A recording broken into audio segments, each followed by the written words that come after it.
Boa tarde, queridos irmãos, que a paz de Deus esteja com vocês.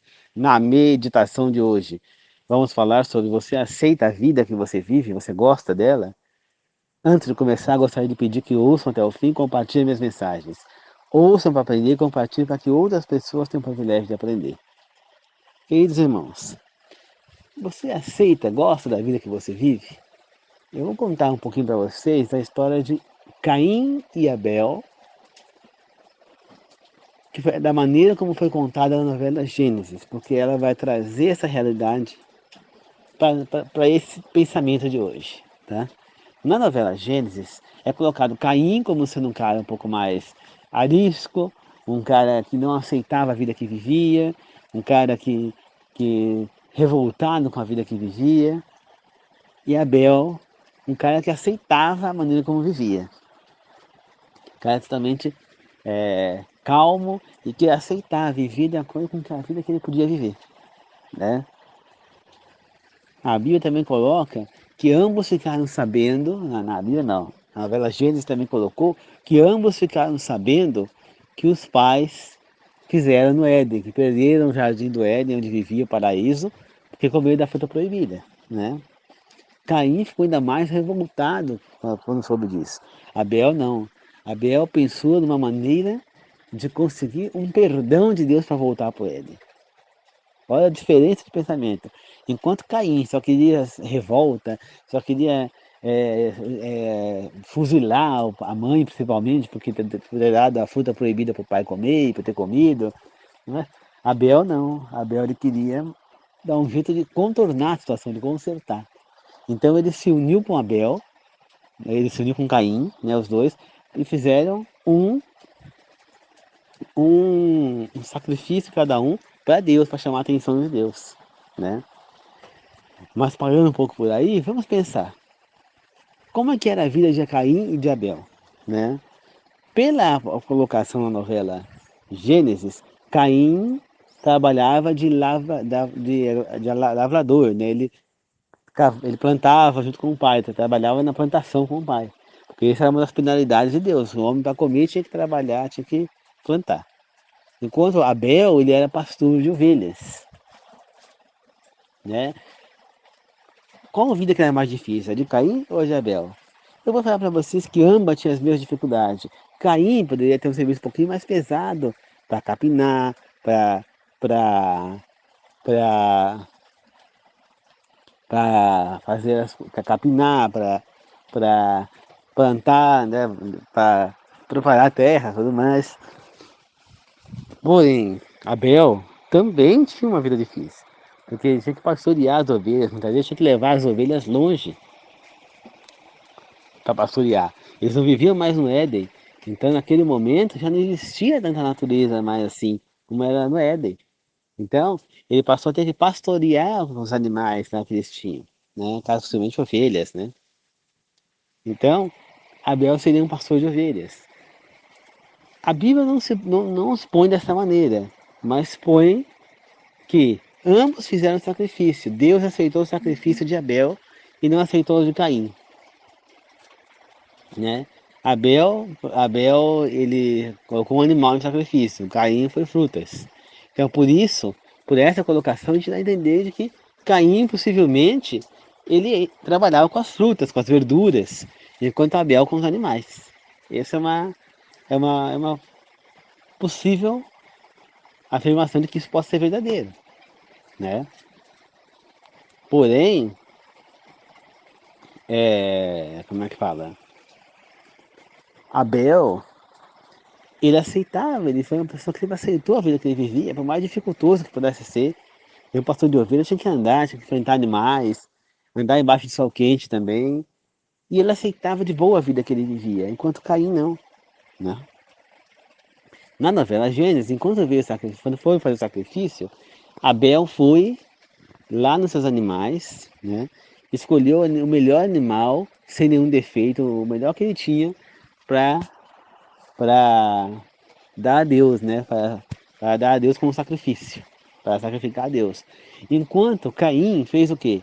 Ele pegou as frutas caídas no chão, já passando, ou as que estavam passando no próprio pé, para dar para Deus, né? E com isso demonstra que Deus não aceitaria o sacrifício de Caim por ele não ter feito isso de livre e espontânea vontade. Simplesmente isso, né?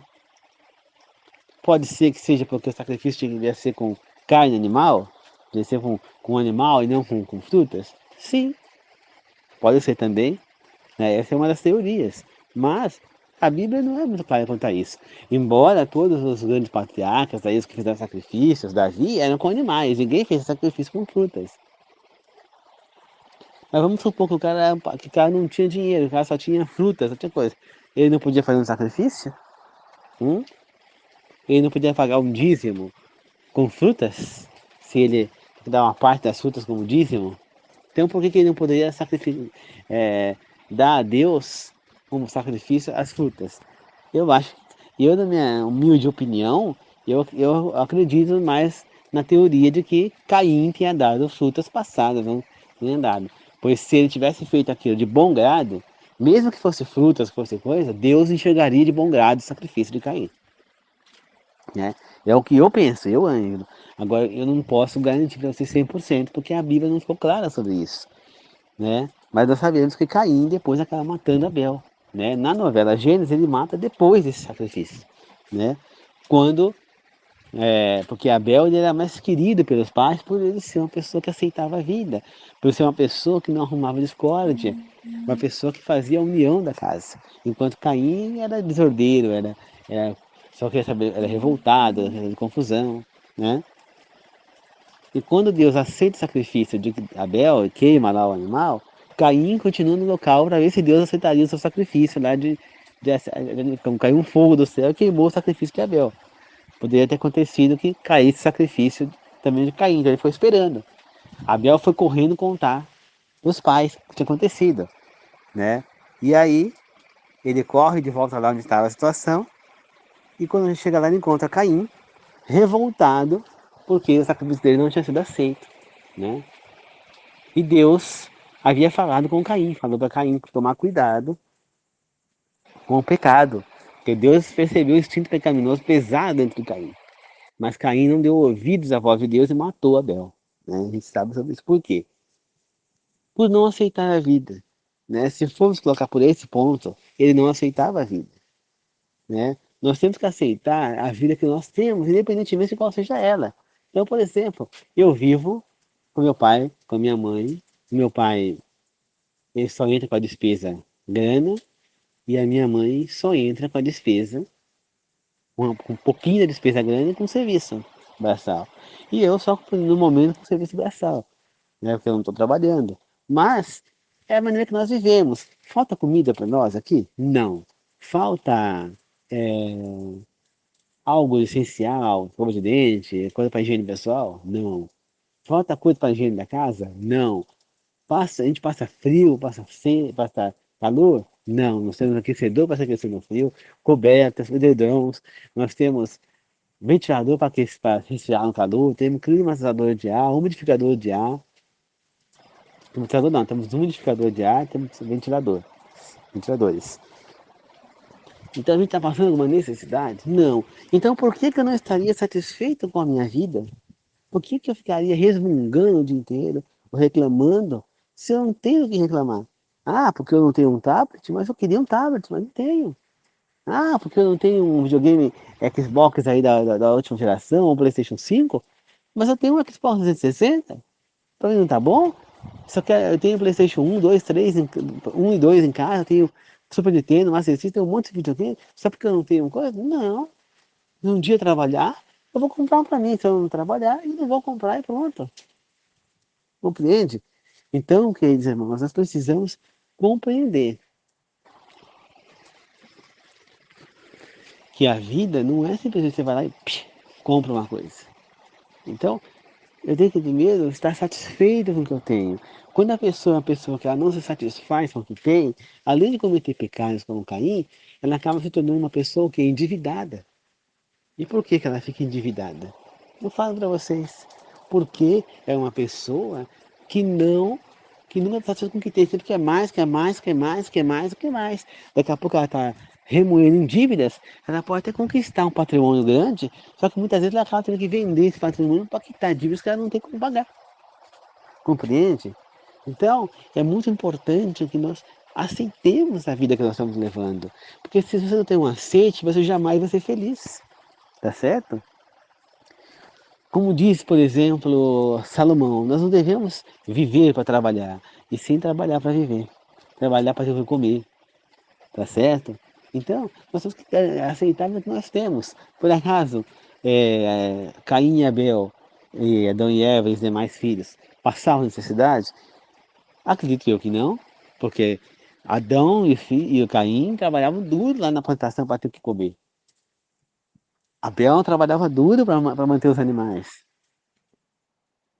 Então, eles comiam carne? Não, os animais eram de criação, né? No caso seria. Então, era para sacrifício, talvez, não sei. Mas então, eles trabalhavam duro ali. Eva trabalhava duro em casa para cuidar dos filhos, para arrumar casa, para fazer comida. Então, automaticamente eles trabalhavam duro. Mas não faltava nada. Deus não iria permitir que faltasse também, né? Ele ia dar condição física para esse homem para poder fazer o serviço, né? Então, não faltava nada. Por que então não aceitar a vida que tem? Se você tem o básico, você tem que aceitar. Tem tanta gente que mora embaixo da ponte e é feliz. Outro dia eu vi um caso, foi no extinto quadro do programa Domingo Legal, construindo um sonho. Uma família que morava na rua, né? Eles tinham, os pais estavam sem emprego e eles tinham uma criança pequena, devia ter 4 anos, talvez, né? E eu vi, por mais sofrimento que eles tinham na rua, uma menina que morava na rua feliz. Minha mãe de 4 anos, e ela demonstrava sorriso, brincando com o que ela tinha para brincar, né? Os pais também vivendo em perfeita harmonia, dizendo que mesmo, e os próprios pais falaram, mesmo nós estamos morando na rua, nós somos felizes. E eu já vi gente morando em palacete, morando em mansão, em apartamento de luxo, em, em fazenda, e não é feliz. E por que não é feliz? Né? Porque a pessoa não quer ser feliz, sempre está querendo mais, nunca se satisfaz com o que tem, não aprende a ser grato pelo que tem. É muito importante que nós aceitamos o que nós temos. Eu aceito o que eu tenho. Eu agradeço a Deus pelo que eu tenho. Eu sou feliz com o que eu tenho. Não me falta nada. Tá certo? Graças a Deus, Deus nos deixou muito bem amparado aqui. E desde que eu vim para cá, Deus veio preparando cada vez mais esse lugar. Porque se as pessoas que vieram aqui há anos atrás, há 20 anos atrás, e vêm agora, percebe que é outro lugar totalmente diferente, né? Por exemplo, há 20 anos atrás, nesse momento, a casa estaria cheia de balde que estaria chovendo dentro da casa por conta de goteiras. Hoje em dia não tem mais isso. Há 20 anos atrás, eu olhava assim, aqui era só mato, não tinha... Era pouco a parte que você poderia andar no terreno sem mato. Há 20 anos atrás, eu não tinha nem televisão para assistir aqui, quanto mais internet. Televisão, quando eu pegava era só a Globo, e mesmo assim, em vez de nunca o SBT, e tudo chuviscado, você quase não via nada, mais ouvia do que via, tá certo? Então, é o que era aqui. Eu tinha só um tanquinho, não tinha mais de lavar, tá certo? O chuveiro, a água era pouca, era... E eu não tinha, o sofá era um sofá antigo de mais de 20, mais de 30 anos, já tinha sofá. As camas também eram uma cama velha, um colchão que você deitava, pegava no estrado, travesseiro tudo mole, tudo ruim. E Deus preparou que nós tivéssemos um conforto. Você vê que hoje em dia, Deus preparou. Quando eu vim para cá, há quase 4 anos atrás, já tinha geladeira nova, fogão novo, máquina de lavar nova, tanquinho novo, uma internet de chip de celular, mas uma internet de celular, que pegava mais ou menos para não, mas pegava. Era um quebra-galho, né? Deus proporcionou que eu não podia assistir os vídeos do YouTube porque a internet não dava, Mas eu podia fazer o quê? Eu baixava os vídeos. Então eu baixava e deixava no celular e eu assistia todos aqueles vídeos. Então Deus proporcionou que eu tivesse condições para isso. Né? Aquela internet pequenininha que tinha era suficiente, tá certo? Então era complicado. E aí Deus proporcionou também que tivesse uma cama box, travesseiros da NASA, né, do jeito que eu gosto, igual eu fui em casa, uma cama até melhor do que eu tinha lá em casa, né? A casa já com telhado, sem goteira, gradeada, com uma segurança muito maior, o terreno com muito espaço para andar pelo terreno, totalmente diferente do que era naquela época. Então a casa com piso em volta do lado de fora que não tinha. Então tudo isso facilitou muito os serviços da casa e deu muito mais conforto. É uma outra realidade, televisão com a imagem HD, entendeu? Então tudo eu tenho, muitos e muitos canais para assistir, entendeu? Embora eu não assisto mais, não assisto mais no Novo Tempo, mas tem. Então, Deus preparou. Depois ele preparou um outro aparelho que era para aumentar o sinal na internet. E aí eu coloquei, então pegava melhor, eu podia baixar mais os vídeos do YouTube, mas ela acabava também, era a mesma internet, só mudou o aparelho que puxava mais sinal. É um amplificador de sinal que fala. E depois agora, ano passado, eu tive a glória que Deus colocou para mim uma internet banda larga aqui. Então, agora eu tenho uma internet de qualidade, posso assistir os vídeos do YouTube que eu quiser, posso assistir o que eu bem entender, pude colocar um PTV para me ter algumas coisas para assistir, posso tudo. Então, Deus vem preparando para mim para que eu possa ter uma vida boa aqui, tá certo? Então, eu tenho que reclamar? Eu não tenho. Ah, mas é porque aqui é ruim, a estrada é ruim, é de terra, então para sair com chuva, como está chovendo hoje, é difícil. E daí? Ah, vai trabalhar, tem que ir longe, entendeu? E daí? Quantas pessoas que vão por aqui que vão trabalhar, né? Deus vai me parar e vai me ajudar nesse detalhe, né? Como é dito lá para o Caim, ele criou uma cidade onde não precisava de Deus para nada. E ele deu o nome da cidade e o nome do filho. Falou, vou criar uma cidade com o nome do meu filho, que era Enoque, né, o filho de Caim. Não é o Enoque que foi para o céu, é um outro Enoque. A Bíblia fala de dois Enoques, pelo menos. O Enoque, filho de Caim, ao qual deu o nome à cidade de Enoque, que foi a cidade antediluviana, que foi destruída pelo dilúvio, né, descendência de Caim, cidade de Enoque.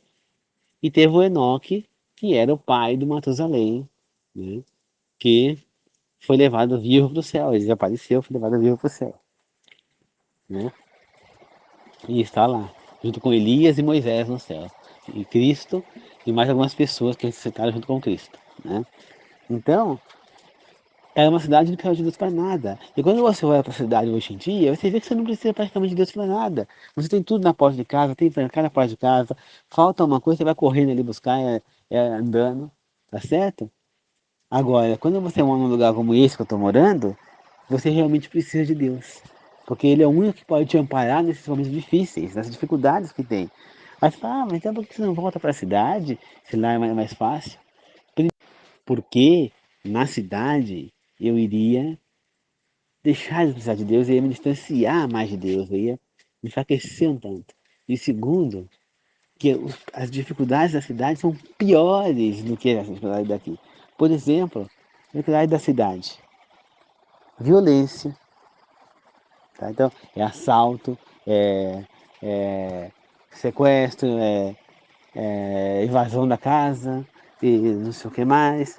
Então você não pode nem respirar fora da rua, que já pode ser assaltado, não há com o celular na rua nem pensar, né?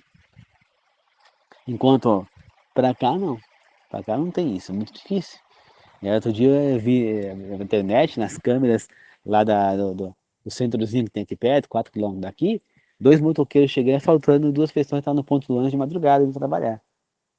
Mas aquelas pessoas, aqueles dois motoqueiros, eles não eram daqui, eles vieram de outro lugar para assaltar ali. Porque provavelmente eles conheceram, vieram para cá por algum motivo, perceberam que o lugar ali era um lugar bom para assaltar, que não tinha segurança assim, que eles iam assaltar facilmente, tinha como fugir. E aí eles vieram naquele momento, eles sabiam que era um momento que era mais ermo e assaltaram. Mas não é uma coisa que acontece por aqui, tá certo? Segundo, criar os filhos na cidade é um desafio, eu diria, praticamente perdido já. Porque se você criar seus filhos dentro de casa, você vai ter uma segurança depois que você na rua. Então, o certo seria que eles andarem pelas ruas, e brincar, correr na praça. Só que na praça você está sujeito a oferecer bebida alcoólica, droga, cigarro, abuso sexual, tá certo? Vários tipos de violência. Tá vendo sequestro.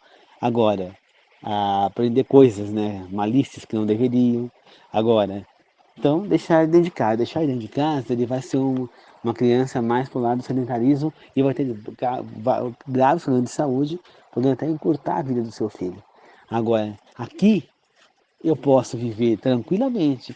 Ele não precisa sair para as ruas, porque primeiro ele tem todo aqui esse espaço que eu tenho aqui para ele correr, para ele brincar. Tem uma estrada reta aqui que deve ter mais ou menos uns 300 metros, eu nunca medi a distância, mas é mais ou menos uns 300 metros, aonde ele pode brincar de bicicleta, skate, patins para lá para cá, né? Dá para brincar de vôlei, dá para brincar de futebol, dá para brincar de basquetebol, dá para brincar de esconde-esconde, de pega-pega. Você entende? Tá certo? Vão estar em contato com a natureza, vão aprender a mexer com o mato, a capinar, a pôr fogo, a plantar, a cultivar a própria comida. Vão comer frutas saudáveis diante do pé, 100% naturais. Então, quando você olha para esses desafios, você vê que na cidade vai ter grandes desafios também. Os desafios daqui, Deus pode interceder, da cidade ele também pode. Só que na cidade é mais difícil, porque não tem como Deus falar, não vai ser sedentário, ele vai ter que ser, não tem jeito. Né? A maioria das pessoas que moram na cidade moram em casas de cômodo e cozinha, que não tem espaço nem para nada. Então como que essa criança não vai ser sedentária? Tem a educação física na escola. A educação física na escola é 2 dias, né? Às vezes um dia só. Velho, pode brincar no pátio, correr. Você acha que ele é suficiente? Então, sem contar os alunos da escola que também já são maliciosos, que vão aprender coisas erradas na escola também. Nunca que não vão, mas aqui eles vão ter um outro condicionamento. Aqui eles vão poder ter uma vida saudável. Então, eu vejo e eu entendo hoje em dia que o melhor lugar para criar meus filhos vai ser aqui. É aqui que eu pretendo criar eles, não em São Paulo. Então eu não pretendo voltar. Então os desafios que eu tiver aqui para trabalhar, tudo bem, Deus vai me amparar e eu tenho certeza que Ele vai me ajudar.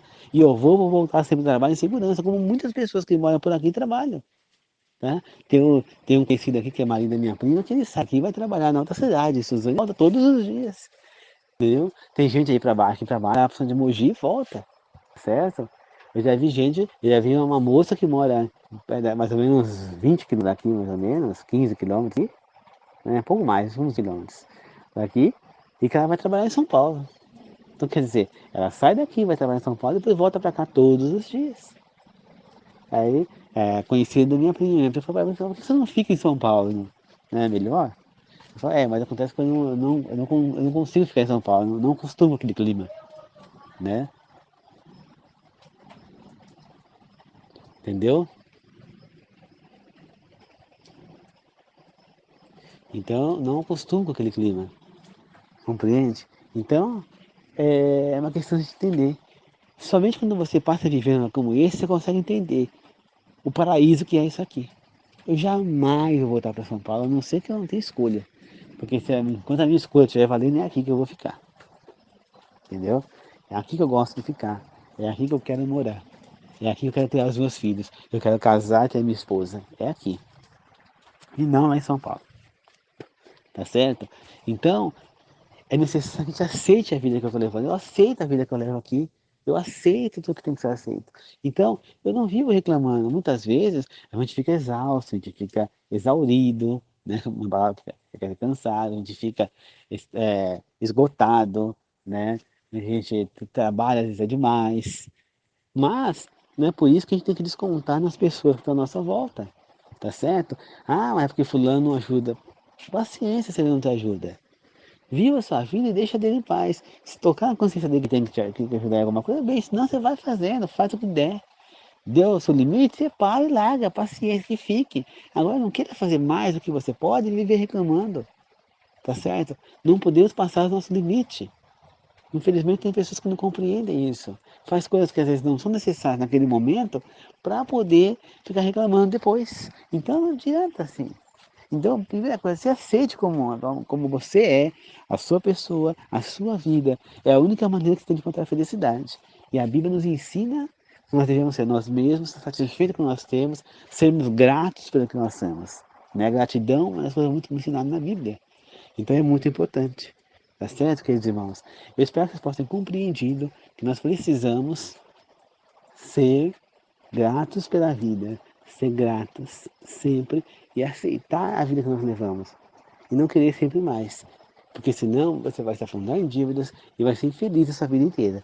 Como eu já te falei, eu já vi uma família que morava na rua, numa barraca na rua e era feliz. Eu já vi gente que tem dinheiro e é infeliz e morre infeliz, inclusive. Eu já vi gente que morreu infeliz, tá certo? Porque faltou Deus na vida e faltou o aceite na vida do que tem. E não de querer sempre mais, mais, mais, mais. Tá certo? Então é isso, queridos irmãos. Muito obrigado. Espero que todos tenham compreendido a mensagem e possam refletir sobre o assunto, inclusive eu mesmo, embora eu já aceito a vida que eu levo. Tá bom? Muito obrigado a todos. Que Deus abençoe a todos na eternidade, Deus Pai, Deus Filho, Deus Espírito, que assim seja, agradeço e glorifico. Amém. A paz do Senhor a todos. Para quem ouve a mensagem aqui no WhatsApp, que eu gravo pelo WhatsApp, ouça até o fim e compartilhe. Para quem ouve a mensagem no Facebook, ouça até o fim e pode compartilhar se quiser também. E quem ouve a mensagem no meu canal no YouTube, veja a mensagem até o fim, assista até o fim, porque é um vídeo no YouTube, curta, se inscreva no meu canal, compartilhe o vídeo e ative o sininho para receber os novos vídeos. Tá certo? Obrigado a todos. Que assim seja, amém.